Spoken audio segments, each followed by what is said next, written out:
Assalamualaikum warahmatullahi wabarakatuh. Salam sejahtera bagi kita semua. Selamat pagi.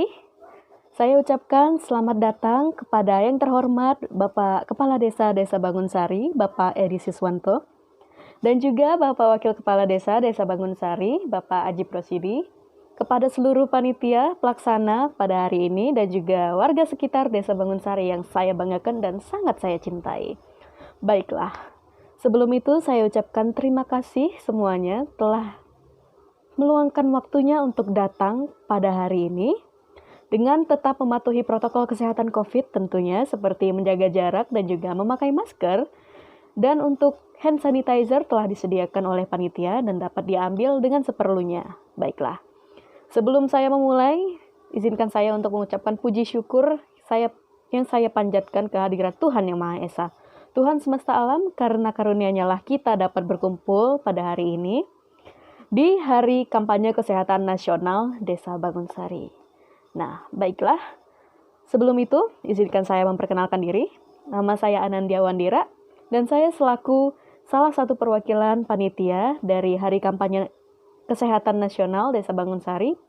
Dan saya pada hari ini akan memberikan sedikit pidato singkat dan juga sedikit pengingat bagi kita semua tentang sebuah penyakit yang masih sering diabaikan dan masih sering lalai. Padahal penyakit tersebut merupakan penyakit yang cukup berbahaya dan dapat memakan korban jiwa. Nah, penyakit tersebut adalah demam berdarah denggi atau yang biasa disingkat dengan DBD. Nah, mungkin bapak-bapak dan ibu-ibu di sini sudah tahu apa itu DBD dan disebabkan oleh apa? Nah, ya. Jadi DBD itu disebabkan oleh nyamuk Aedes aegypti. Jadi nyamuk Aedes aegypti ini merupakan salah satu carrier yang paling sering menyebabkan penyakit DBD, dan penyakit ini dapat menjangkit siapa saja, mulai dari orang tua ataupun anak-anak. Tetapi memang yang sangat-sangat rentan terkena oleh DBD ini merupakan anak-anak dan juga yang masih bayi begitu. Tetapi bukan berarti orang dewasa tidak dapat terkena oleh penyakit DBD. Nah, jadi karena itulah kita harus tetap menjaga imun tubuh selain untuk pencegahan COVID-19 juga untuk mencegah dari penyakit-penyakit berbahaya lainnya seperti salah satunya merupakan penyakit DBD ini gitu. Jadi mungkin untuk anak-anak bisa diperhatikan pola makannya dan diberikan gizi yang seimbang. Dan mungkin kalau misalnya untuk orang dewasa bisa meminum vitamin agar daya tahan tubuhnya dan juga imun tubuhnya lebih kuat dalam melawan penyakit. Apalagi di musim penghujan seperti ini pasti akan banyak sekali penyakit-penyakit yang dapat menjangkit kita. Nah, begitu. Baiklah, kalau begitu, nah mungkin bapak-bapak dan ibu-ibu sekalian, ada yang sudah pernah terkena DBD? Ya, ada. Oke, baiklah. Jadi mungkin tahu gejala-gejalanya apa? Nah, jadi mungkin buat yang belum tahu dan belum pernah terkena DBD, jadi gejala-gejala DBD ini sebenarnya sangat-sangat umum. Gejala-gejala awalnya seperti demam yang sering naik turun, dan juga gejala-gejala biasa yang mungkin sering disalahartikan sebagai masuk angin begitu. Jadinya setelah terkena gejala-gejala ini malah dikerok, bukannya diberikan perawatan yang memang untuk membasmi virus DBD ini.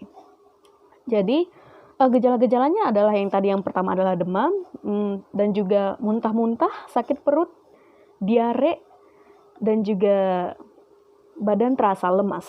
Nah, begitu. Jadi memang sedikit mirip dengan masuk angin. Tapi mungkin kalau misalnya dikasih tolak angin ataupun antangin tidak akan sembuh begitu. Nah, itu bisa jadi DBD. Baiklah, tetapi selain itu juga ada gejala yang dapat membedakan DBD dengan penyakit lainnya. Seperti salah satu contohnya adalah bintik-bintik merah yang timbul di kulit dan seluruh tubuh begitu. Itu disebabkan karena memecahnya pembuluh darah. Karena virus DBD ini memecah pembuluh darah sehingga menimbulkan bintik-bintik merah yang ada dan timbul di sekitar kulit. Nah, begitu. Jadi, walaupun terkesan sangat-sangat simpel dan sangat-sangat sederhana, tetapi sebenarnya DBD ini sering memakan korban jiwa, bahkan di Indonesia sampai saat ini, begitu. Jadi memang harus dicegah. Nah, pencegahannya seperti apa? Pencegahannya mungkin ada yang tahu 3M begitu. Nah, 3M itu apa? 3M itu adalah mengubur, menutup, dan menguras. Ya, begitu. Jadi mengubur ini adalah mengubur barang-barang bekas yang tidak terpakai, yang mungkin sekiranya tercecer di sekitar rumah. Nah, itu harus dikubur. Tetapi kalaupun misalnya tidak bisa dikubur, dibuang saja tidak masalah. Asalkan tidak ada barang-barang yang dapat menampung air hujan dan air bersih sehingga dapat menjadi sarang jentik-jentik nantinya. Jadi setidaknya dirapikan dan mungkin dibuang saja. Tidak usah dikubur juga tidak apa-apa. Nah, yang kedua adalah menutup, yaitu menutup penampungan air agar tidak menjadi sarang nyamuk DBD. Hal ini juga penting. Mungkin ada yang punya sumur, jadi mungkin bisa ditutup jika tidak digunakan. Tetapi kalau misalnya tidak bisa ditutup dan memang tidak bisa dibuang juga, setidaknya dilakukan pengurasan, yaitu 3M yang ketiga adalah menguras. Jadi setidaknya jika pun tidak bisa ditutup ataupun tidak bisa dibuang, setidaknya kita melakukan pengurasan rutin 1 minggu sekali, itu minimal begitu. Jadi tidak ada sarang untuk nyamuk DBD berkembang biak. Nah, jadi kalaupun misalnya bapak-bapak dan ibu-ibu ada saluran air dan juga ada genangan air, setidaknya dilakukan 3M itu untuk pencegahan DBD agar tidak timbul dan menjangkit semua warga Desa Bangunsari yang saya cintai. Baiklah. Nah, selain itu juga bapak-bapak dan ibu-ibu juga bisa menaburkan bubuk abate di sekitar penampungan air. Jadi kalaupun misalnya tidak bisa, setidaknya juga ditaburkan bubuk abate. Nah, di mana mendapatkannya? Kebetulan kita pada hari ini ada stand di bagian kanan, ya. Di situ terdapat nanti akan dibagikan bubuk abate dan diusahakan untuk mengantri, ya bapak-bapak dan ibu-ibu sekalian.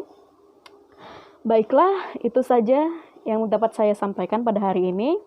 Saya mohon bapak-bapak dan ibu-ibu sekalian tetap mengingat salah satu penyakit yang sering dilupakan ini. Mungkin karena yang saya takutkan adalah karena kita terlalu terfokus kepada COVID-19 dan pencegahan COVID-19, kita malah melupakan tentang salah satu penyakit yang sangat sering menjangkit warga-warga sekitar gitu. Salah satunya adalah DBD ini. Baiklah, begitu saja. Terima kasih semuanya. Saya harap yang saya sampaikan ini bermanfaat dan dapat diterapkan oleh bapak-bapak dan ibu-ibu sekalian. Saya pamit undur diri. Wabillahi taufiq wal hidayah. Wassalamualaikum warahmatullahi wabarakatuh. Terima kasih.